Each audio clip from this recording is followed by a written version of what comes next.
few modern managers have had as profound an impact on one club as Wenger, whose long reign ultimately will be remembered more for the glorious history than underwhelming and Fin.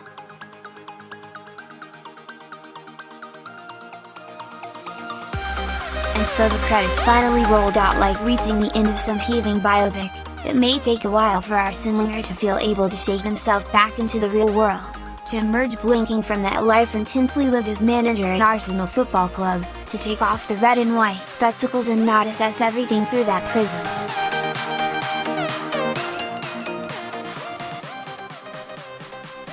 Finally, now, he has reached that point that for so long seemed impossible, the trigger which has pushed the endgame button.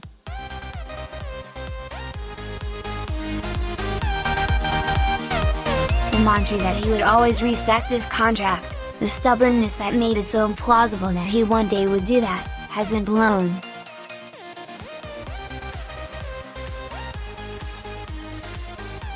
The debate bubbled and frothed around him for years, for quite a lot of that turbulent second half of his tenure in London and but the truth is it was something that Wenger could not easily judge for himself because he was always so immersed.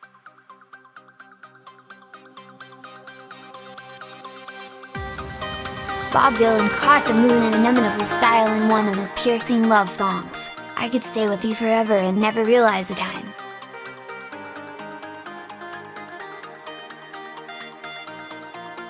Wenger's collaboration with Arsenal sucked them in deep, which is why, for club and man, this break will shudder through the both of them.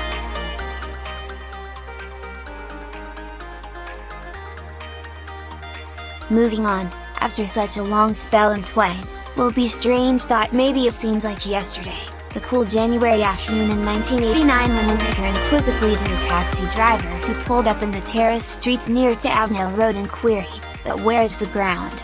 Retelling the story, he remembers the reply, "We're here," with the same mixture of amusement and curiosity again all those years ago.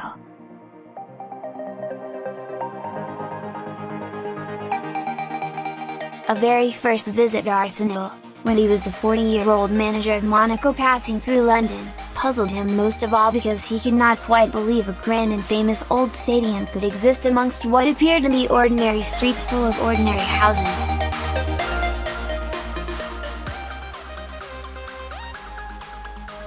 He was charmed. Something of the romance of that first meeting never left him as he would in his later years occasionally drive by the facade of the old place, park up and indulge in some nostalgia.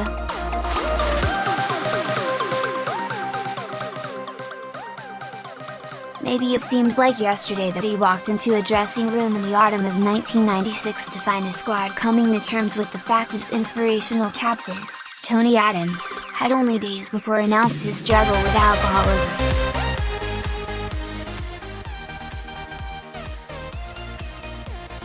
A predominantly British group, with stereotypically British qualities, would soon be open to progressive ideas even if a foreign manager was not initially everybody's cup of tea.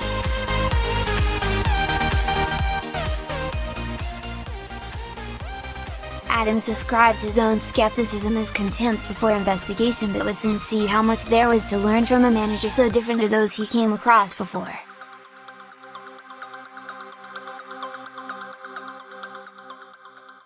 Dennis Bergkamp was already in situ, a fresh-faced arrival with telescopic legs called Patrick Vieira had been ushered in on the incoming manager's recommendation even before he arrived.